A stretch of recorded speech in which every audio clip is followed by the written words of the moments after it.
Hello everybody, welcome back, and it's very good to talk to all of you again. So today it's going to be a short battle, and it's a replay sent in from ackack 47, who was in division with an Amagi, and ackack was in North Carolina, and Matchmaker decided to put him in a battle with two Yamatos. Oh, Matchmaker, there are some days where you are just so out of it. Anyways, so ackack's team has a Des Moines who, when placed against two Yamatos, really isn't going to be that effective. And of course, they have one Shimakaze. The Shimakaze could turn this battle, assuming that the Shima can get over quickly enough from the 9 line all the way over to the 2-3 lines where the battleships are likely to be. So assuming that the Shimakaze can get over here and ackack's team can hold this 1-2-3 line area from the two Yamatos, then I think the team has at least a reasonably good chance, at least at the start. Generally speaking, North Carolina's and Amagis aren't really going to do all that well fighting two Yamatos. In terms of CVs, ackack's team has an Essex and the other team has a Taiho. Yeah, this is kind of a relatively even matchup depending on what configuration the two carriers are in. Now, I see two fighters coming from the Essex, so the Essex is definitely in a stock 2-1-2. The Taiho is still an unknown, but we will find out later. And depending on what the loadouts are going to be, the carriers are going to be able to influence a battle in a certain way. The Essex, for a fact, isn't going to really do all that much against the Yamatos, at least in terms of raw damage. But in terms of harassment abilities, the Essex, even with only a torpedo bomber and 2 dive bomber squadrons, are going to be okay. At least they're going to keep the Yamatos moving, which is really important, because one of the strengths of the Yamato when there is no air power is to get into a position of strength and then pretty much angle in, stop their ships, and just use their forward turrets to wreck everybody. So having at least the carrier is going to prevent the battleships from doing that, and at least force them to move. And by moving, sometimes you can create tactically advantageous positions for your own battleships by forcing the enemy battleships to expose broadsides. But again, I mean, if the carrier doesn't do that good of a job, it is going to be difficult for an Amagi and a North Carolina to handle two Yamatos. At least that's on paper. What's actually going to happen is pretty darn awesome.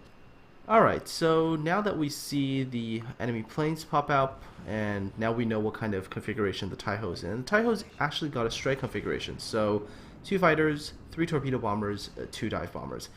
This is definitely a more advantageous loadout right now compared to the Essex's loadout, because it does have that additional striking power with the 3 torpedo bombers. So in terms of carriers, the enemy has an advantage. In terms of battleships, they have an advantage. So this is going to be quite difficult for ackack's team. However, the enemy Yamatos, if you watch their early positioning, they have already made a very quick mistake, and that's they've broken up. At the very early stages of the battle, had the two Yamatos come together and both pushed down a flank, it would have been incredibly difficult for ackack's team to stop two Yamatos, and that's just because they simply didn't have the ships. Furthermore, the enemy team, at least in terms of CV striking power, definitely has the advantage as well. The Taiho is better at striking right now than the Essex, because the Essex is in a 2-1-2 configuration. So had the two Yamatos grouped up together, had their CV cover them, this battle I think would have been over within 5 minutes. And it's made worse by the fact that the only destroyer that would have had any ability to stop these two Yamatos started all the way over at essentially where the 9 line is. And it would have taken that destroyer quite a while, even though it's a Shimakaze, and it is very fast. It would have taken it a long time to get over here to influence the battle. So had these two Yamatos decided to work together at the beginning, this battle would have been done. However, for whatever reason, they, I guess, messed up the early strategy or whatnot, and this battle slowly starts to turn in favor of ackack's team. One of the things that I'm still not a huge fan of is the overall placement of the teams when battles start on certain maps. On this map, I'm still not a fan of the fact that it's 2 completely separate spawns. So, especially when the teams are imbalanced like this, where you had 2 enemy Yamatos spawn facing opposite of two lower tier battleships, and the thing that was supposed to counter the battleships, the Shimakaze, is spawned on the other end of the map. This just makes it incredibly difficult for the team that is supposed to have a non-battleship counter deal with two Yamatos. Assuming that, like I mentioned earlier, had the two battleships actually worked together, this battle would have been over. But because the two Yamatos did not push together, the first Yamato had to hold up and not continue pushing. So the first Yamato does what is pretty sensible. He stops, gets angled, stays behind an island, and this is going to make him pretty much immune to sort of any fire coming from the front. And of course, with the island covering the side, that Yamato is relatively safe. However, by taking cover behind the island, it has also presented ackack with the opportunity to actually close the distance. While the Yamato is pretty much impenetrable by 16-inch shells at range, up close, on a broadside, the 16 is still going to do massive amounts of damage. And of course, with a CV, and especially CV, even with only one squadron of torpedo bombers, being an American carrier, it can still do quite a bit of torpedo damage, which means that when the torpedo bombers start approaching, the first Yamato, which took cover behind the island, has to move. And the minute that it has to move, it is going to expose a broadside. And ackack is going to take full advantage of this moment. So watch the first Yamato, comes out, and the Yamato has quite a substantial amount of HP still, in excess of 66,000 I believe at this time. Does take a little bit of torpedo damage and HP goes down a little bit, but watch what happens next. ackack lines up a good shot right into the boiler rooms, and just watch the damage here. There's two citadels, there's two more, and the first Yamato underwater. The second Yamato, a little bit further away, 7.4 kilometers. ackack turns out enough to get rear gun shot onto that Yamato. Didn't really do that much because it didn't actually hit the citadel. The Yamato initially was turning away, which is actually the right thing to do. In fact, it should have kept turning away, and it should have actually kept turning and gone completely in the opposite direction, because that would have actually presented very, very difficult target for the 16-inch guns to penetrate, because the armor would have been angled.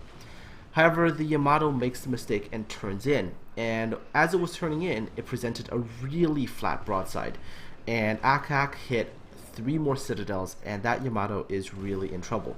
Even though the Yamato managed to pop a repair and is probably going to get its HP back up to around 30,000, the current position of the Yamato is not good at all.